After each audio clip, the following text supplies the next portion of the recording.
identify a problem, right? We have to have something that we're trying to fix. So for aortic stenosis, it's primarily a older person problem. 7% of the population over 65 years of age are going to be not diagnosed with severe aortic stenosis. And the picture there demonstrates the aortic valve. The aortic valve is the main outflow valve of the heart. So every time the heart pumps, the aortic valve is supposed to open big and wide. The leaflets should be thin like butterfly wings.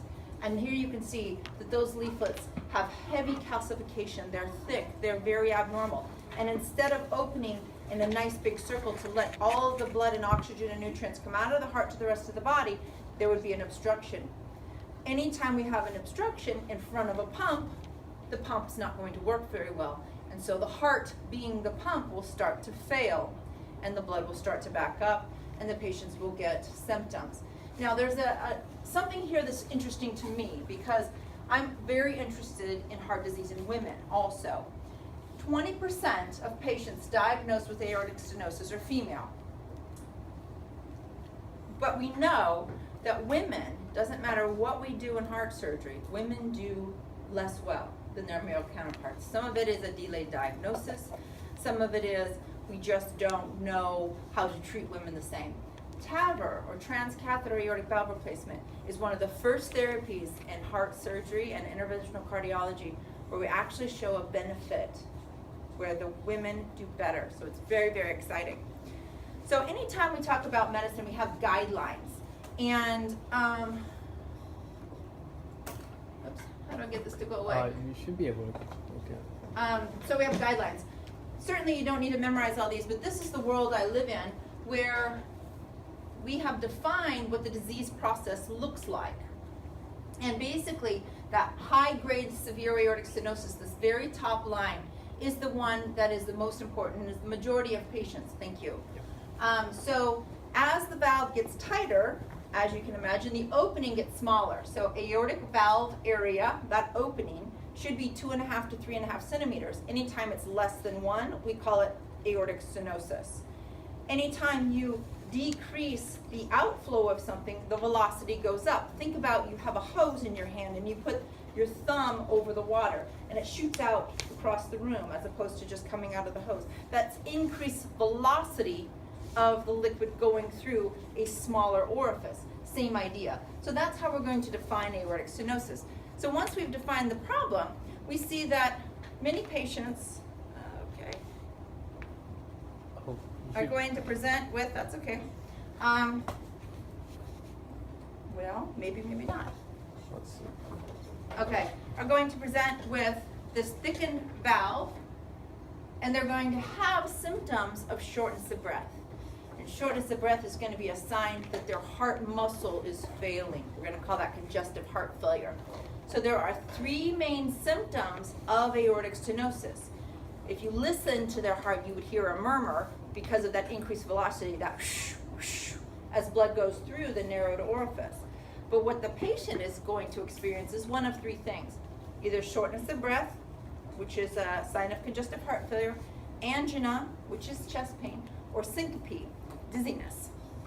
So basically, that is what you have depicted here. And depending on what symptoms they demonstrate first, it changes their survival. So if you look on the graph here, heart failure is the worst, right? So average survival at 2 years is almost none. If you get out to angina, so chest pain, not enough blood flow to the heart muscle itself, those patients are getting on average 5 years. So this is a bad diagnosis. We usually say survival at the onset of any symptoms on average is 50% at 2 years.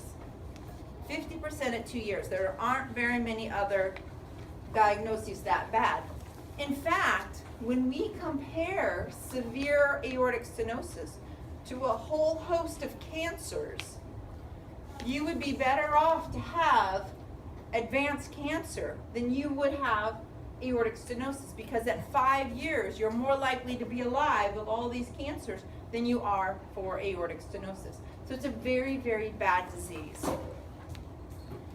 We also know that if we treat it, then we can move up the survival curve to something a little bit more normal. So let's look at just the solid lines, okay? So if a patient has symptoms and they get their valve fixed, they're on the red line. If they have symptoms and they don't get their valve fixed, here's that bottom line, 50% survival at 2 years, okay? And even patients who don't actually have symptoms are able to improve if you look at the 2 dashed lines. So early treatment once we have diagnosed severe aortic stenosis, or that tightening of the valve. Unfortunately, because most of these patients are older, only 40% of patients with severe aortic stenosis ever are sent for treatment. They're told by their primary care doctors they're too old, they're too sick, there's nothing to be done. You're just gonna go home and die. Take some medicines, put your feet up, that's it. And we're trying to change this because there is opportunity to help people.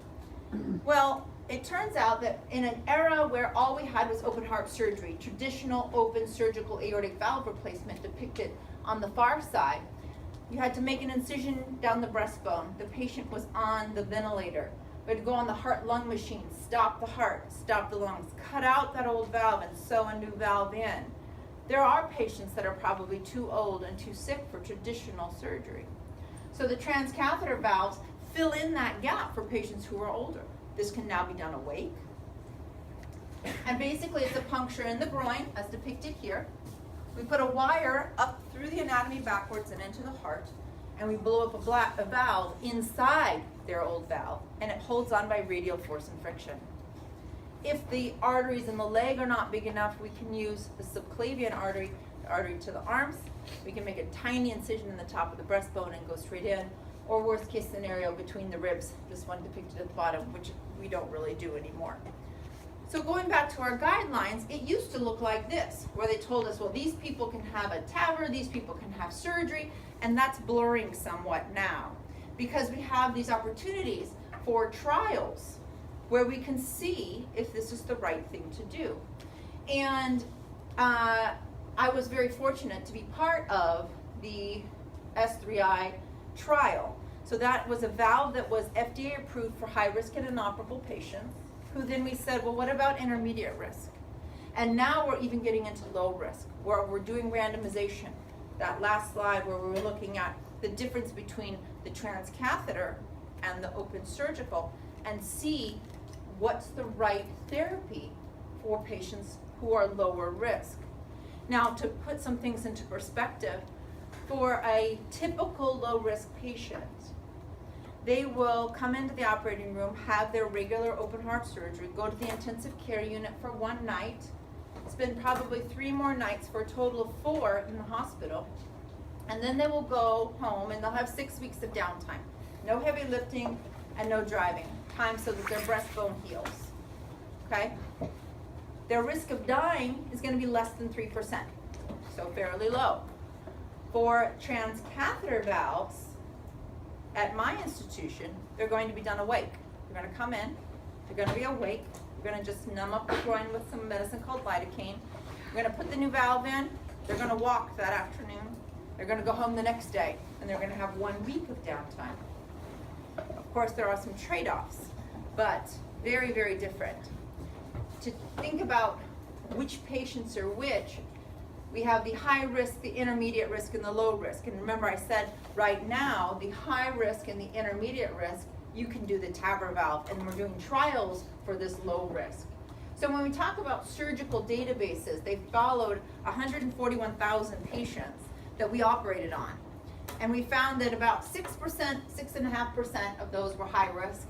Another 14% were intermediate. But the majority, 80%, were these low risk patients that we don't know what the right thing to do is yet. And that's why we do research. It's trying to figure out what is the right treatment for these patients. So since 2007, over 15,000 patients in the United States have enrolled in these TAVR trials for the high-risk group now FDA approved, the intermediate risk group, and we're just starting the low risk group. And again, this is just a summary of those two top groups are now approved. This is what the valve looks like. A little bit different than a surgical valve that I'd be sewing in. The valve on the left side is a Sapien 3 valve. It's made of cobalt chromium, which is a metal that you can scrunch down. The leaflets inside of the valve are actually made from the sac around a cow's heart, bovine pericardium, sac around a cow's heart. And it scrunches down into a device about the size of a ballpoint pen. And it goes in on a balloon, and it just sticks there. The device on the right side is called a core valve, and the core valve is made of a memory metal called nitinol. And inside its leaflets come from the sac around a pig's heart, porcine pericardium. And the FDA has told us that for patients who have severe symptomatic calcific native valve aortic stenosis, they have to be seen by a heart team, which includes a cardiac surgeon like me and a cardiologist, someone who specializes in the heart but doesn't do open heart operations. They have to agree that it's the right thing, and they have to be inoperable or at high risk for aortic valve replacement. That was the original guidelines. Now we're into intermediate. So those patients are going to have severe aortic stenosis, and their risk to be high risk, their risk of dying from traditional open heart surgery has to be 8% or more. Or they have to have features making them high risk. So if they've had multiple operations in their chest or radiation to their chest, it makes them high risk. And with that, we see that this is now being done in 65 countries across the world, and there's been almost 400,000 valves put in. The devices have gotten better. So when we first started doing the trials, the device was as big as my thumb. We hurt a lot of patients because we didn't have anything better. And we had a lot of bleeding complications from the groin. Here you can see this is a very small device. It's 14 French, so 14 divided by 3 is going to give you the millimeter size. So we say usually 5 millimeters is what size arteries we need to go through the legs. And we can go a little bit smaller. You can see it's now very flexible, and there are multiple things on the handle. So it's not just a valve on a stick. This you can actually drive, and you can put in perfect position. And with that, we have gone from an era where mortality at 30 days for these devices was 6.3%, all the way down to where in high-risk patients, mortality at 30 days is 1.6%. Very, very good progress over the 3 generations of the device. At the same time, one of the other complications that is a devastating complication is stroke. And as you can imagine, with all that calcium on the valve, it's possible that little pieces would fly off and cause strokes. And now our strokes, which used to be higher than surgery, up in the 6-7% range, are down to less than 1. And this is actually exceeding what we see in surgery. This is just a graphic for the intermediate risk patients. Again, very, very low mortality and very, very low stroke, 1.1 and 1% at 30 days. I'm going to skip through some of this. But again, demonstrating that the transcatheter valves are outperforming surgery up to 1 year in the intermediate risk. And ultimately led to 2 groundbreaking papers and the FDA approval for the intermediate risk. This only happened in August, so this is brand new. This is something that we've been pushing for years. The original valve, first in man, was 2002. The trials really started in 2007. By 2011, the high-risk group was FDA approved, and just 2 months ago, the intermediate risk group. So this is all very fresh, very new. I'm going to show you a little bit about another valve system.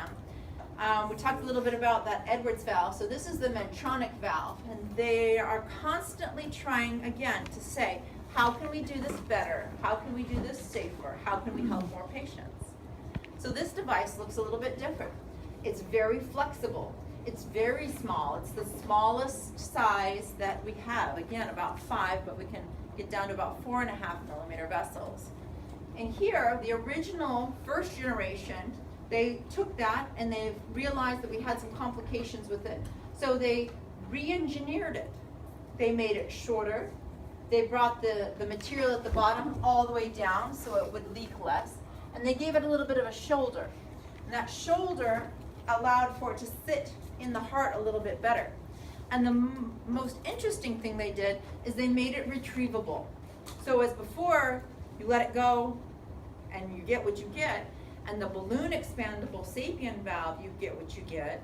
Here, I can put the valve in. If I think it's too deep, if I don't like where it's positioned, I just go recapture it, I put it where I want, and I let it go again. This was a huge change. And remember, this is a very short period of time that these iterative changes are happening. And then their safety endpoints for this new valve, excellent 30 days, no deaths, no strokes, and very good at 1 year as well. The core valve recently, as they presented their data, showed that it was actually superior to surgery. Well, something interesting also was that they found that if you had a surgical valve originally, let's say you were 60 with your first valve, and let's say it wore out, you can put, one of these inside. So that's another utilization for this, so that people don't have to go back through the breastbone and have more surgery.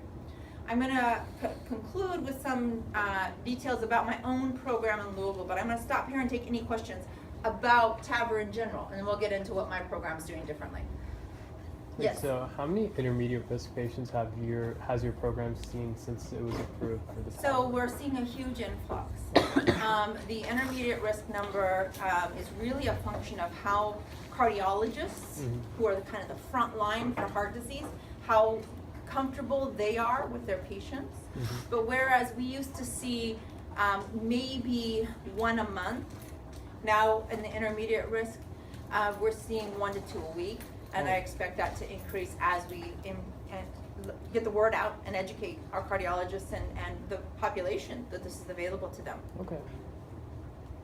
Is the valve that in the transcatheter aortic valve replacement, is that like any weaker than what, like the traditional, like the cow?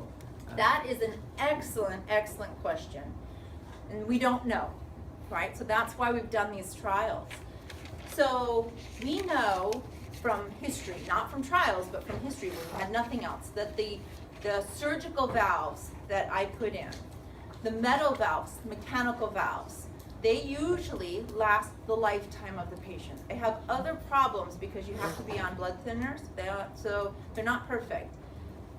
Many people are going to a biologic valve, which is actually a pig's valve or another one made from the sac around a cow's heart, from the ones that we do surgically. And typically those valves last 15, 16, 17 years, okay? Remember I said that the first time one was ever put in a human being with these valves was 2002. So we don't know, and that's one of the questions, that's one of the problems with putting them in intermediate risk patients and low risk patients, is I don't know durability. And so that's what we're going to be studying for the next probably 10 plus years, is the durability. You were talking about how the TAVR, like, you can drive it. Mhm. How does that work? So if you can imagine that it's a valve on a stick, but in order to get from the leg all the way up, make a bend going around the aortic arch and then get into the heart, that just a stick wouldn't do that very well. It would scrape along the vessels going to the head, and it could cause some other problems. Well, what they did is the engineers designed it so that as you turn, it turns. And there's a fine-tuning mechanism that just turns the very tip of it. So those two knobs on that valve, one does a large bend and one does a fine-tuning, so that I can very easily keep it in the middle of the vessel and drive it around. It goes in over a wire that helps guide it, but even with that wire, the ability to actually manipulate it on the system has totally changed the way we do this. Excellent questions. Okay, I'm going to move on and tell you a little bit about my own. So those are national trials, international trials that we participate in, that my team at Jewish Hospital and the University of Louisville participates in. So I'm going to take a step back, tell you a little bit about my team, and tell you a little bit about what we are specifically interested in, okay? So this is our team. We were the first team in Louisville and in the state of Kentucky to do transcatheter valves. We started our program in 2011, right when the first valves were starting to be FDA approved, but we were still part of the early trials. We now have done, actually this is a little bit out of date, we've done 380 TAVRs and had pretty good results. So for our high risk and inoperable, anywhere with that STS risk of dying from 2.3 to 25%, our average is 11% risk of dying. And in that group, what we actually see is that our 30-day mortality is 4% and our our in-hospital of 2.6. So this is from all time. If you look at our newer devices, it's significantly lower than that, but that's all time. And a very low stroke rate at 2%. We also participate in other trials. So this is a totally different concept. For the transcatheter aortic valve replacement, here you don't see all that metal that you saw on the other one. This doesn't go in on a balloon. It's not made of a memory metal. It's actually made of two very flimsy material fabric cuffs. Inside is a valve. And so you fill the fabric cuffs with fluid. Once you get it in absolute perfect position, then you exchange that fluid for an epoxy that hardens over 90 minutes. They don't have to be in the operating room that whole time. But this valve is totally different design. And it solves some of the problems that the other two valves I showed you have. So we are enrolling patients in this trial to see if it's better than the two that are now commercially available. One of the other things that we were interested is a lot of these patients were older and sicker. And we know that general anesthesia, going on the breathing tube and being completely knocked out, is not very good for older patients. So what if we did these patients awake? Now this gentleman here in the picture is an actual patient. He has just a face mask on. He does not have a breathing tube. All of the equipment on his forehead, we were doing a neuromonitoring study in addition. And so he was part of that study, and so that's why he's got all that stuff. But what we wanted to do was say, can we do these awake, and was there any difference compared to the ones that we were doing under general anesthesia, right? Because we said we always want to try to be looking for what's the next best way to do this. So after we did 30, 29 of them through the groin, 1 of them through the arm, all awake, what's called monitored anesthesia care. Some of this is jargon. Usually when we were under general anesthesia, we would put an echocardiogram, which is like an ultrasound machine, down their throat and look at their heart behind. Here we were looking through the chest because they were awake. And we had pre and post-op protocols with the plan for them to go home on post-op day 1. Totally percutaneous means no incision at all, just a puncture in the skin. And now, that should say 200, now we've done 200, over 200 patients like this. So anytime that you do something new, you have to go back and assess who are these patients and did they do as well as we've been doing. And what we found out was that the preoperative variables, most of these patients were almost 80 years old. They had lots of things wrong with them. Ejection fraction is how their heart works, so EF, 52%, which is almost normal. But very tight valves, and remember that STS risk, that's their chance of dying from traditional open heart surgery, was right at 11%. So these are all the metrics that we looked at. And what we found was we had 0 patients die in the hospital. 1 of them had kidney failure, and when they went to an outside hospital at closer to their home, they were told they were too old for dialysis, and so they passed. 80% of them were discharged to home, which was a great improvement from what our team had been doing. And they spent basically 1 night in the intensive care unit and went home the next day. So once we proved to ourselves that that was safe after we did that first group, when we got to 50 like this, we said, okay, let's compare them head to head. Let's look at our 50 under general and 50 under awake or conscious sedation. And first you have to compare and make sure your populations are the same. And so what we said was, they sure are, except for we have a few more females in the general anesthesia group. We have a few more that have had open heart surgery with bypasses in the minimalist group. Our STS scores were comparable, but a little bit higher in the minimalist group. And the amount of contrast we used in the operating room was a little lower in the minimalist group. So by and large though, our populations of patients are comparable. So So this tells us that we're able to compare and the results should be applicable to our total patient population. And so then we looked at some other metrics. And when it came to these ones in the green circle, things that really matter. Who died? Who had a stroke? Renal failure, major complications, pacemakers. There was no difference between the two groups. So for the big things, exactly the same. But some of the softer indicators for how these patients do started to come out. Discharge to home. If you're 80 or 90 years old and you come in for a procedure, and you came from home, you want to go back to your home. We found that almost 80%, if they came in from home, they went back to home if we did their TAVR awake. And if we used general anesthesia, less than 60% went home. We also saw this length of stay, a median of 4 days in the hospital for general anesthesia, a median of 1 day. So these measures told us that, yes, this is a better way to do this operation. And so we were able to come up with some conclusions based on those early results. The minimalist approach was feasible and safe, that had lower ICU length of stay and post-op length of stay. Their early discharge to home, and the next step was looking at cost effectiveness. Does this make sense in our modern healthcare world where every dollar needs to be accounted for? And so we expanded the protocol to 2.0, 3.0, and 4.0 is coming soon, where they won't even spend one night. They'll go home that same day. They'll come in, get a new valve, and go home. Remember when we talked about open heart surgery, we talked about 1 night in the intensive care unit, 3 more nights in the hospital, 6 weeks of downtime. We are moving toward a world where somebody comes in, gets a new valve, and goes home the same day. We're not there yet, but that's where we're headed next.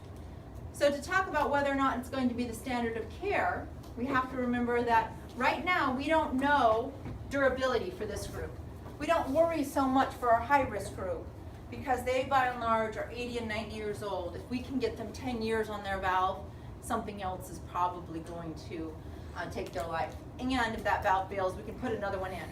When we move into the intermediate and the low risk, we have to be a lot more diligent with who we select and how we follow these valves. And that's where we are right now. Low risk trials looking at whether or not this is as good as surgery and long-term durability of will these last. And so I foresee a future when TAVR will be used based on objective risk factor assessment, which is actually better, and then clinical, anatomic, and evidence-based factors. Evidence-based medicine is the key to choosing the right procedure for a specific patient at the right time. And that's my research.